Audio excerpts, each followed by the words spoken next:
Salam, hər vaxtınız xeyir olsun, dəyərli abituriyentlər. Xoş gördük sizləri. Bugün 26 oktyabr tarixində OTK-nın və Müstəqil Qiymətləndirmə Mərkəzinin təşkil elədiyi blok sınav imtahanının 11-ci siniflər üçün olan ədəbiyyatının izahına baxaq. İzaha keçməzdən əvvəl videomuzu bəyənin, kanalımıza abunə olun ki, paylaşılan nə olsa ən birinci təbii ki, sizə gəlib çatsın. Və dərslərimizə əgər qoşulmaq istəyərsinizsə, sınaq qruplarımıza, sürət qruplarımıza qoşulmaq istəyərsinizsə, o zaman nədən istifadə edirsiniz? 070 535 35 55. Bu nömrənin WhatsApp-ına yaza bilərsiniz. Bilirsiniz ki, ümumiyyətlə ən çox sınaq demək olar ki, biz paylaşırıq, bizim kanalda var. Sınaq qrupları, sürət qrupları da həmçinin ən çox bizdə olur. Belə, götürün, istifadə eləyərsiniz. Lazım olsa əgər, təbii ki. Birinci sualda nə deyir bizə? Deyir ki, Gəncəvinin Sultan Səncər və Qarı əsərində Darğa qarının ittiham eləyirdi.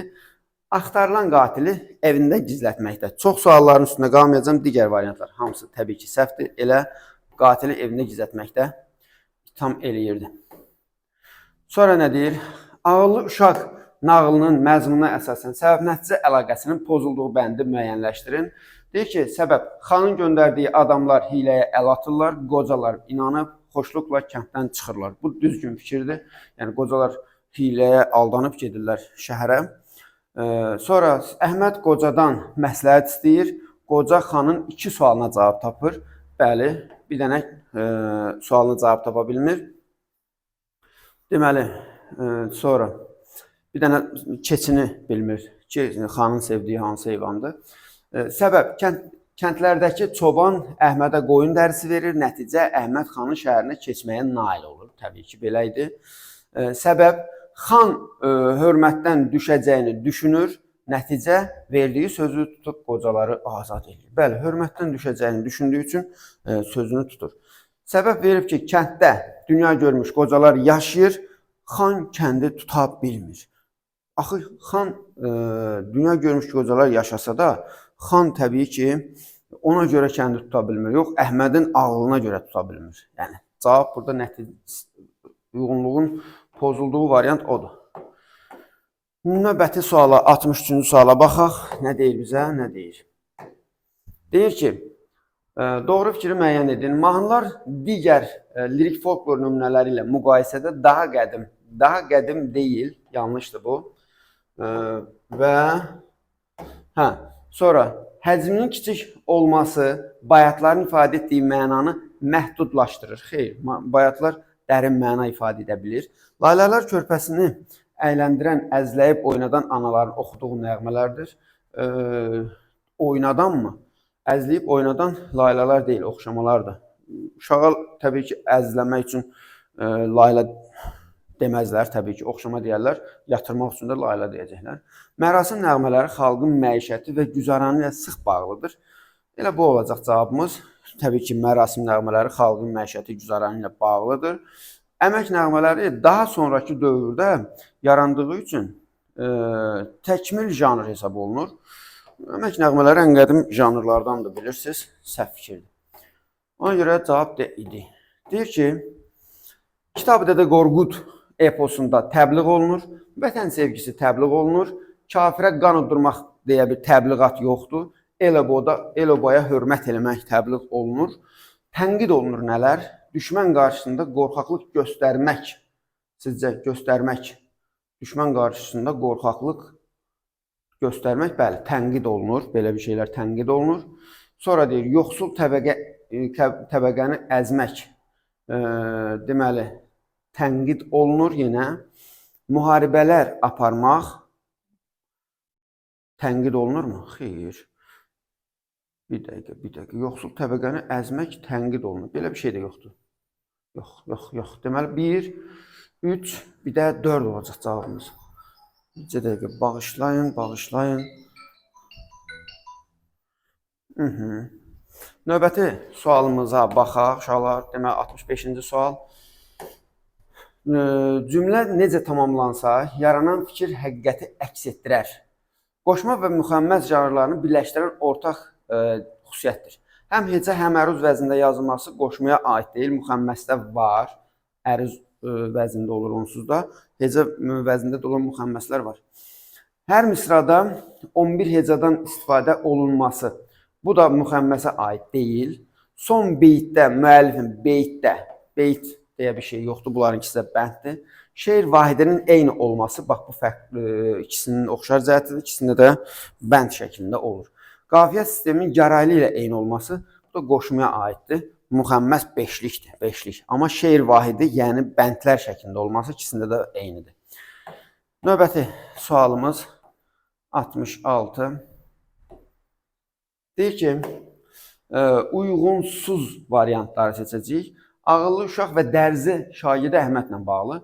Baş qəhrəman sualları cavablandırmaq üçün kömək alır. Ağıllı uşaqdakı Əhməd kömək alır. Bizə uyğunsuzlar lazımdır, bu düzdür. Digər dərzi şagirdi Əhməd isə kömək almır. Əsərdəki mənfi qüvvələr baş qəhrəmanın əli ilə cəzalandırılır. Bəli, burada cəzalandırılır ağıllı uşaqda, məsələn, şah. Burada da eynən Frənk şahı idi.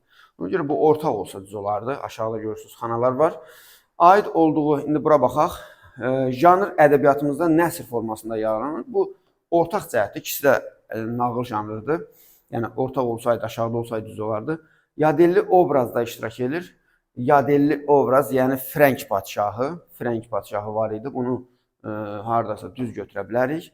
Ustadnamə ilə başlayıb ənənəvi sonluqla ikisinə də aid edib ki, bitir. Bu, dastan üçün keçərlidir. Ona görə bu yanlışdır. Həyatı əks etdirmək üsulu təhkiyədən istifadə olunub. Bu ikisine də aid ortaq fikirdir.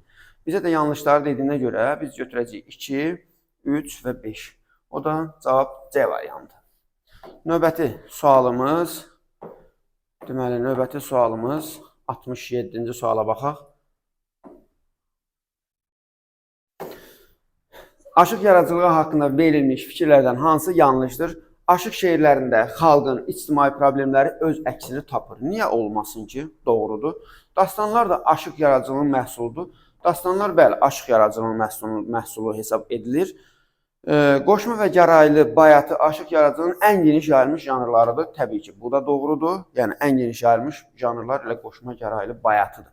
Aşıqlar yaradıcı və ifaçı aşıqlar olaraq iki qrupa ayrılır. Doğru fikirdir. Yaradıcı aşıqlar yaradan, ifaçı aşıqlar isə yaratmırlar, sadəcə ifa edirdilər. Beytlərlə yazılan aşıq şeir janrlarına rast gəlinir. Baxın, beytlərlə, beyt ikilikdir və aşıq şeirində belə bir şey yoxdur. Ona görə yanlış fikir budur. Y variantı. Bəndlər şəklindədir ancaq. Deyir ki, belə bir sual verir. Xan Sarayı əsəri ilə bağlı klasteri tamamlayan fikirləri müəyyən edin. Bax, sırf forma xüsusiyyətləri, məzmun deyil. Epik növdədirmi? Bəli. Əsl sənət qiymətlidir ideyası irəli sürülür. Bu forma deyil, məzmundur. Aid olduğu ədəbi növ yalnız nəsrlə yaranır. Ədəbi növ, epik növ. Yalnız nəsrlə mi olur? Xeyr, təbii ki. Janr desəydi, götürərdi, bax, ədəbi növ deyir. Janr desə, Xan Sarayı əfsanədir. Əfsanələr də yalnız nəsrlə olur. Həyatı əks etdirmək üsulu təkkiyəyə əsaslanır. Bəli, təkkiyədir təbii ki, əfsanə. Ustanın etirazı əllərinin kəsilməsinə səbəb olur. Onu götürməyəcəyik. Səbəb isə odur ki, bizə forma xüsusiyyətləri deyib. Vahid süjet xətti olan toponimik əfsanədir. Bu mu? Bəli, vahid süjet xətti var. Yer adından bağlıdır. Xan Sarayının adından bağlıdır. Deməli, doğru fikirlər 3 və 5 olacaq. Cavab da C variantı. Növbəti 69-cu suala baxaq. Nə deyir bizə? Deyir ki, Venn diaqramına uyğun fikirləri müəyyən edin. Bayatı və rübai. Birbəndli dörtlük, ikisi də birbəndlidir. Bizə uyğun fikirlər lazım, bu səhvdir. Heca vəzində yaradılır. Bəli, bayatıya aid fikirdir. Bayatı heca vəzində olur. Digəri rübai əruz vəzində olur. Tuyuq rəməldə rübai həzəc bəhrində olur özdə. Lakonik janrda ikisinə də aid, bəli, qısa bir bənddən ibarət olurlar. Ona görə lakonik janr hesab etmək olar. Çarpaz qafiyələnir deyir. Çarpaz qafiyələnmə burada ikisinə də aid fikir deyil, yanlışdır. İmkan vermədilər bizə. Bədii təfəkkürün məhsuludur. Bədii təfəkkürün məhsuludur. Təbii ki, tək rübai deyil, bayatıya da aid fikirdir bu. Yazılı ədəbiyyat nümunəsidir. Rübai bəli, amma bayatı şifahi ədəbiyyat nümunəsidir. Ona görə bu doğrudur. Nə oldu nəticədə? 2, 3, 6. 2, 3, 6 D variantı. Növbəti sualımıza baxaq.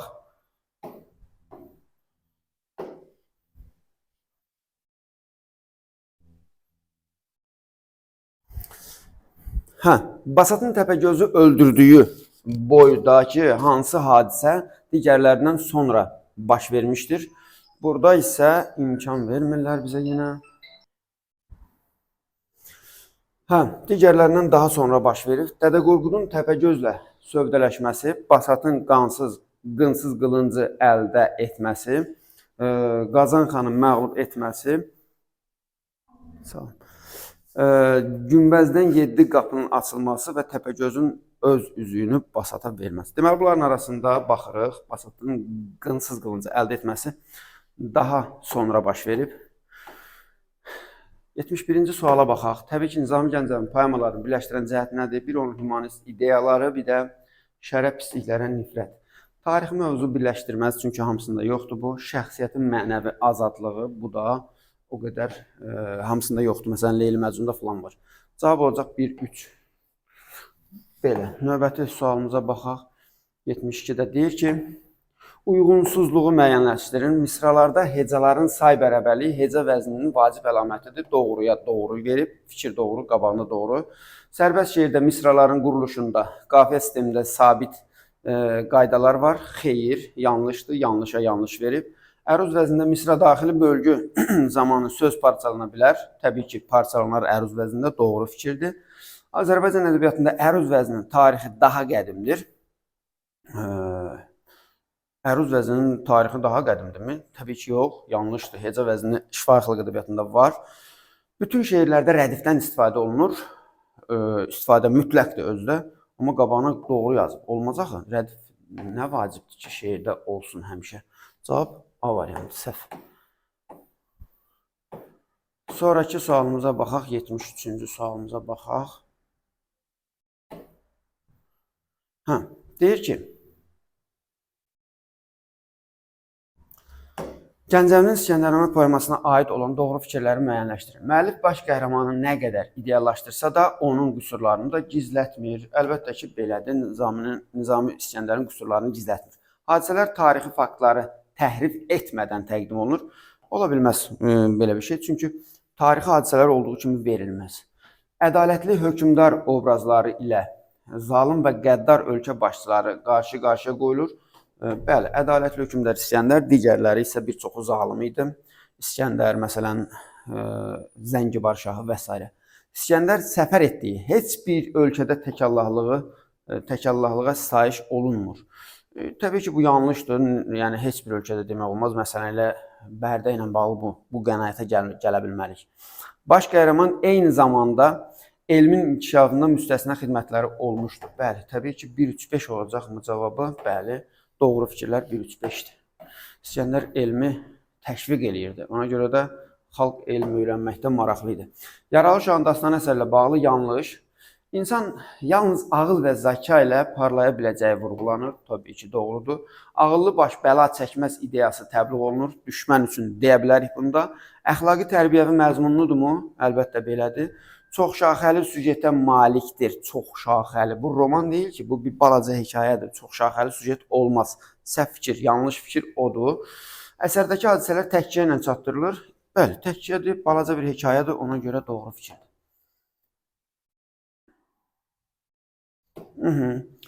Uyğunsuzluq istəyir burada da. Baxın, burada oğlunun dalınca gedən Qazan geri dönmür. Burla xatun 40 incə belli qız oğlanla uruzu tapmağa yollanır. Bəli, bu doğru fikirdir. Sonra Qazan bəy oğlunu hələ də ad qazanmadığına görə günahlandırır. Uruz atası Qazana ona heç nə öyrətmədiyi haqda şikayətini söyləyir. Bəli, bu da doğru əsərdə var. Uruzu qoyduğu yerdə tapa bilməyən Qazan bəylərdən onun hara getdiyini soruşur. Bəylər Qazana Uruzun əsir düşdüyünü, onun qamçısını meydandan tapandan sonra qənaətə gəlir. Deməli, 3 səhvdir, uyğunsuzdur. Qazan düşmən basılan yerdə oğlunun qamçısını tapır, Uruzun kafirlərə dustaq olduğu qənaətinə gəlir. Bəli, bu doğru fikirdir. Uruz atasının döyüş meydanından göstərdiyi igidlikdən cuşa gəlir, sonra da özü 40 yoldaşı ilə döyüşə atılır. Bu da doğrudur. Deməli, 3 fikri, o da C variantındaydı. Yanlış olan. Sonraki sualımıza baxaq. Burada nə deyir?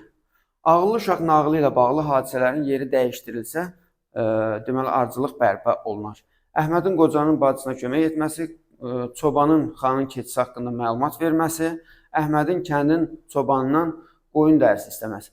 Əvvəlcə qoyun dərisini alır, sonra çobandan söhbəti var. Qoyun dərisini alıb keçir orada. Deməli, 2-3 yanlışdır. Digərləri doğrudur. 77. İskəndərəmə poemasının baş qəhrəmanı haqqında doğru fikirləri müəyyənləşdirəcəyik burada da. Deyir nitqi, yalançı elçilik edərkən tülkünün aslandan xəbər gətirməyəcəyini bildirir. Bəli, bunu İskəndər müşabəyə deyir. Daranı Hintli quldur adlandırır bu. Sultan Səncər və qarıda qarı adlandırır. Yanlışdır. Əməli, Daranın sərkərdələrinə onu öldürmələri üçün təklif göndərir. Göndərmir, onlar özləri gəlmişdi. Getdiyi ölkələrdə ədaləti bərqərar edir. Bax, bu var. Sonra xarakteri nədir? Təkəbbürlüdür, yoxsa ədalətlidir? Ədalətli və xeyirxahdır İskəndər. Ona görə götürəcəyik 1, 4, 6. O da yenə C variantı. Növbəti 78-ci sualımıza baxaq. Bədii əsərin mövzusu müəllifin qələmə aldığı hadisə haqqında gəldiyi qənaətdir. Qənaət ideyadır. Əsərin ideyası ilə bağlı həyat hadisəsidir. Bax, əsərin mövzusu əsərin ideyası ilə bağlı həyat hadisəsidir. Digər variantlar səhvdir, çox vaxt itirməyək. Biraz tələsirəm, ona görə üzrlü sayım. Ətraflı izahlar verə bilmirəm. Deməli, növbətinə baxaq. Cədvəldə hansı fikirlərin yeri dəyişdirilsə, uyğunluq bərpa olunar. Metafor işlənmişdir. İllər məni ucaltdı. İllərin ucaltmağı metafordur. Anamsız təbiət özü bir bahar əkmişdi sahilə bu ağacları. Deməli, burada da anamsız təbiət özü bir bahardır. Təşbih olacaq. Təşbih, bu görüm, metafor işlənmişdir. Əkmişdi sahilə bu ağacları. Deməli, təbiət özü əkmişdir. Metafor olur. Metafor olur, uyğundur. Mən şirin ləhcəli bir bülbüləm. Bülbülə bənzətmə var, təşbih var burada. Bunu keçirəcəyik aşağı. Aşağıda görək metafor hansında var. Elə dayanırsan, elə durursan, elə bil qarşında quru bir daşam. Təşbih var, quru bir daşa bənzədilir. Məni xəbər alsan gülüzlü canan, salam deyərsiniz, yara buludlar. Məni xəbər alsa gülüzlü canan, salam deyərsiniz, yara buludlar. Buludların salam deməsi də metafordur. 3 ilə 5-in yerini dəyişəcəyik. Deməli belə. Çargah əfsanəsi ilə bağlı doğru fikri müəyyənləşdirin. Doğru fikri müəyyənləşdirin. Səfərə çıxmaq üçün karvan başçısı alimlə şərt kəsir. Karvan başçısı yox, alim şərt kəsir. Hökümdarın atlıları yorğunluqdan yuxuluyurlar. Yorğunluqdan deyil, musiqinin təsirindən. Hökümdarın alimi saraya çağırmasına səbəb elmə verdiyi yüksək dəyərdir, xeyir. Alim saraya gəlməsinə səbəb kimi xalqın içində qalmaq istəyini göstərir. Bəli, alim belə deyir, mən xalqın içində qalmaq istəyirəm. Hökümdar və vəzir daha artıq rüsvay olmamaq üçün sual vermək fikrindən yayınırlar. Deməli, alim saraya gəlmir. Sual vermək fikrindən yayınırlar. Sual vermişlər axı. Vermişlər. Sual, deməli, daha artıq rüsvay olmamaq üçün sual vermək fikrindən yayınırlar. Alim saraya gəlməməsinə səbəb kimi xalqın içində qalmaq istəyini göstərir. Xalqın içində qalmaq, yox, bağışlayın. Bu yanlışdır uşaqlar, bu yanlışdır, bunlar yanlışdır. Bilirsiniz niyə? Deyir ki, sənin özü göstərməyi odur ki, əsl səbəbi buydu. Amma ona deyir ki, sənin sarayına daha yaxşıları layiqdir. Belə deyir, yəni təvazökarlıq edir.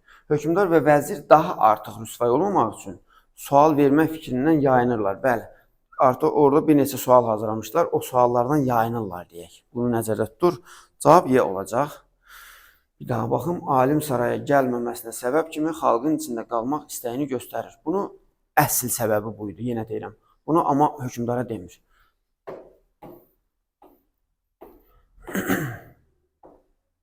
Qasri tamamlaya bilən, deməli, ad dəyişmədən istifadə, yəni metonimiyadan. Şəhər meydanlara üst tutmuşdu, biri birdir. Günəş yer üzünü salamlayır, bu metafordur. Vətən qələbə sevinci yaşayır, biri də budur.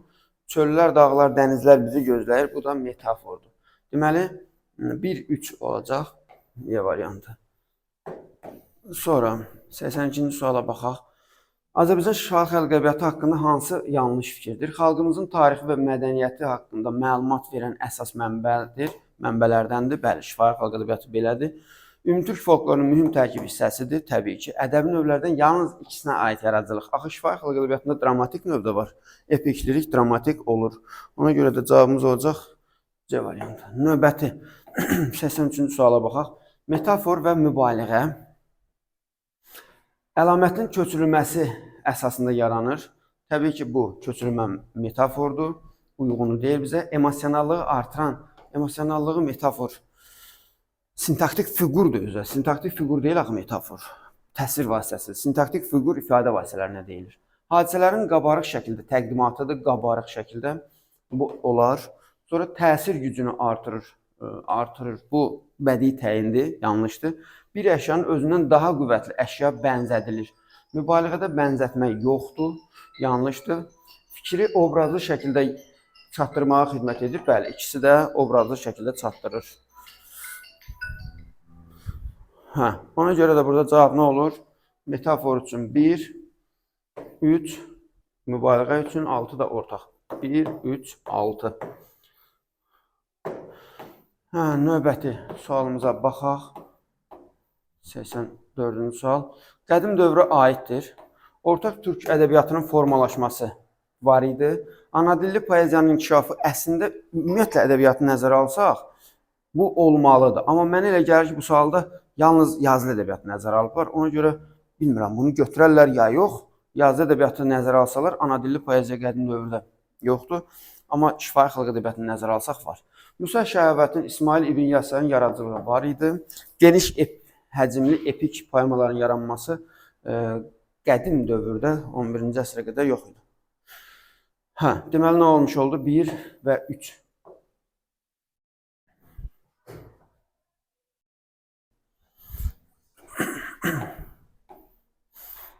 Bura baxaq. Deməli, nə deyir? Payız gəldi, uçdu, getdi quşlar, sən də getdin, bax, yağdı yağışlar. Payız gəldi, qərib oldu dəniz. Bu dənizin gözü yaşlı sənsiz. İndi bir əşya özündən qabarıq başqa bir əşya bənzədilmişdir. Burada təşbih yoxdur.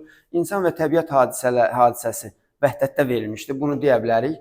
Hadisələrin müəllifdə oyatdığı təəssürat ön plana çəkilir. Ola bilər ki, müəllifdə, məsələn, payız gəldi, uçdu, getdi quşlar, belə hadisələri danışır. Bu, biraz seysualdır, belə deyəyim.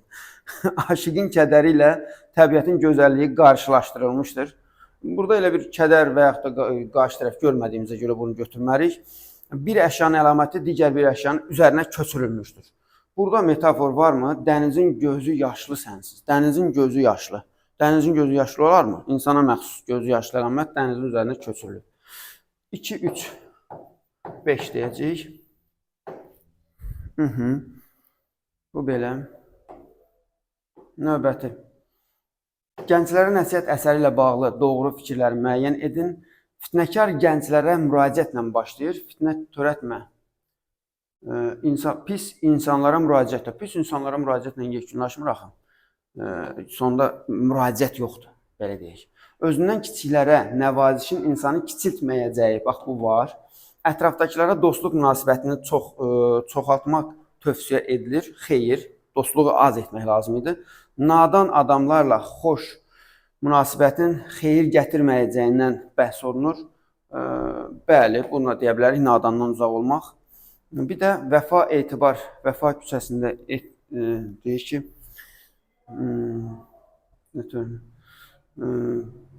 etibar yüksək insani keyfiyyətlə. Bəli, bu lap əsərin əvvəlində var idi. Vəfa, etibar, fitnəkarlıq edər, onu tarmır. Vəfa, etibar təbliğ olunur. Deməli, burada nə dedik uşaqlar? Mən biraz tələsirəm deyə heç bilmədim, nə elədim. Nəysə ki, Nəysə ki, bu 1-dir. 2, deməli 2, 2, 4, 5. 2, 4, 5. Belə deyək. Deməli belə, axırıncı sualımız bu 87-ci sualdır, sonra mətnlərdir. Kafirlərin bayrağını qılınçlayır. Evin yağmalanmasında Qaragünə qılınçlayır. Bunu yazacağıq bura. 300 igidlə Qazanın evinin keşiyində duran Uruzdur. Bunu buraya yazacağıq. 2 arzu olunmaz seçim arasında qalır. Burla Xatundur, yəni oğul və yoldaşı arasında. Qazan xanla ova çıxır. Burada Qaragünəni deyə bilərik, ova çıxmışdı. Qazan xanı məzəmmət edir. Burada heç kim məzəmmət. Burada Qaraca çoban biraz məzəmmət var. Aha. Vəssalam. Belə, mətni oxuyarsınız özünüz, görürsünüz. Sualları mən bir dənə deyəcəm. Saxlayın ekranı, baxın. Növbəti suala baxaq. Mətn əsasən doğru fikirləri müəyyənləşdirin. Qarğanın timsalında xoş sözlərə aldanan avam insanlar nəzərdə tutulur. Bəli, qarğanın bir bunu seçə bilərik. Mətndə tülkü islah edici deyil. Satirik gülüşdür, yəni hiləgərlik eləyir. Tülkü obrazı hiləgərliyin simvoludur. Bunu da götürə bilərik. Yəni 1 və 3 götürəcəyik. 1 və 3. Belə. Onu əsaslandırmasını özünüz eləyərsiniz. Daimən yazarsınız videonun altında. Deməli, tülkü və qarğa bir də Basatın Təpəgözü öldürdüyü boy. Tülkü və qarğa təmsildir, nəzimlədir. Buna yazırsınız. Təpəgözün öldürdüyü boy bu nəzm və nəsr vəhdətdə verilib və daha böyük həcmlidir və şifahi xalq ədəbiyyatı nümunəsidir, dastan janrıdır və s. Çox şey yazmaq olar. Deməli, təqdim olunan nümunə əsasında cədvəli tamamlayın. Təşbih işlənmiş ifadə. Qoy baxaq görək. Qoy görək. İndi bax, burada indi təşbihi mən daha baxım, heç suallara baxmamışam deyə. Pendir ağzında bir qarğa.